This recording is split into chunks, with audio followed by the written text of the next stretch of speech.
Writers forum نے اور یہاں کی ضلعی انتظامیہ نے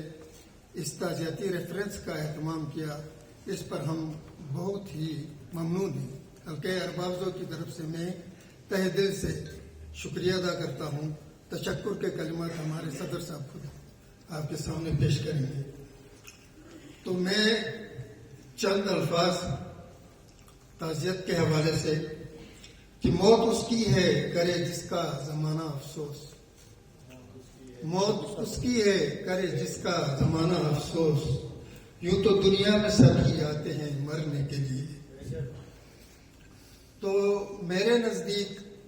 انسان دو طرح کے ہوتے ہیں، ایک وہ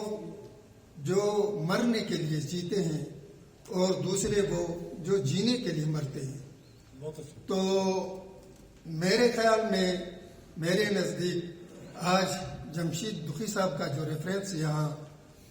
انعقاد کر رہے ہیں ہم، تو اس کا تعلق اس انسانوں کی دوسری قبیل، دوسرے طبقے سے تھا جو مرنے کے بعد پہلے کی نسبت بڑھ چڑھ کر زندہ میں نظر آتے ہیں۔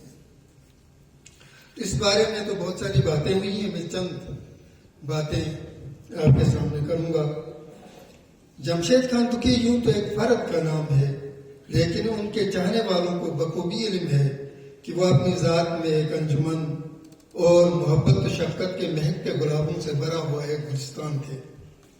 وہ پیار اور اخلاص کا پیکر تھے، ہر کسی کے دکھ درد میں شریک ہونا، ہر ایک کی غمخواری کرنا ان کا مقصد حیات تھا۔ ان کا کلام اجتماعی دکھوں، محرومیوں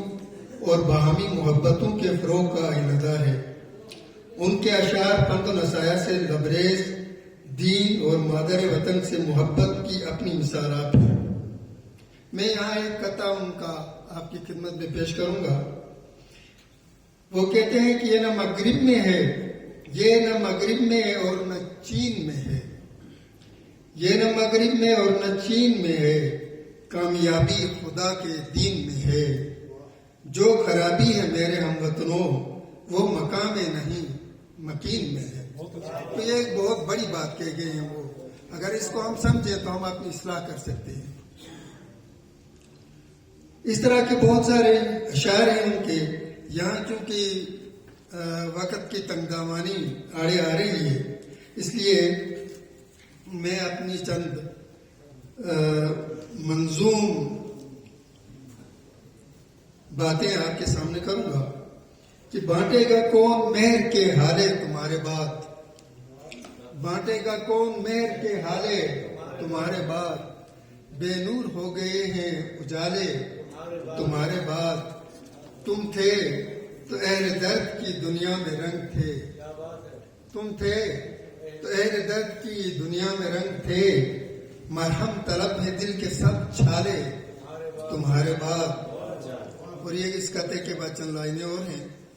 کہ اپنی محبتوں کا ہمیں کر کے یوں اسیر، اپنی محبتوں کا ہمیں کر کے یوں اسیر، یہ کیا کہ کھینچ دی ہے دکھی ہجر کی لکیر، اور دھرتی پہ کون بوئے گا تخم انس کے، تو ایسا کہاں سے لائے کوئی امن کا سفیر، دھرتی پہ کون بوئے گا تخم انس کے، تو ایسا کہاں سے لائے کوئی امن کا سفیر، اور حلقے میں کون اب کہے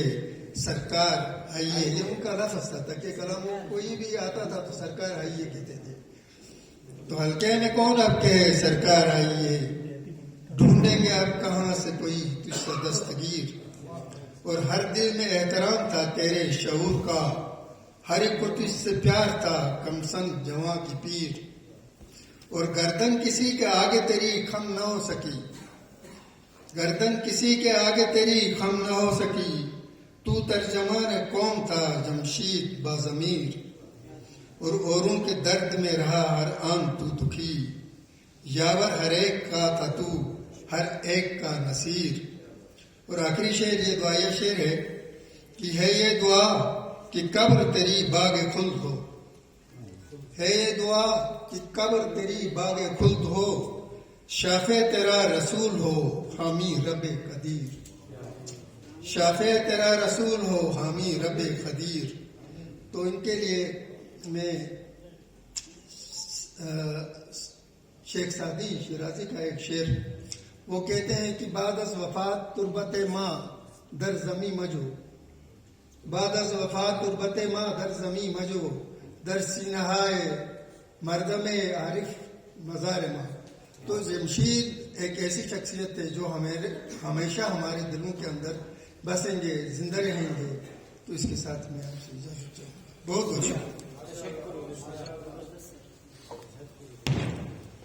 بہت شکریہ جناب.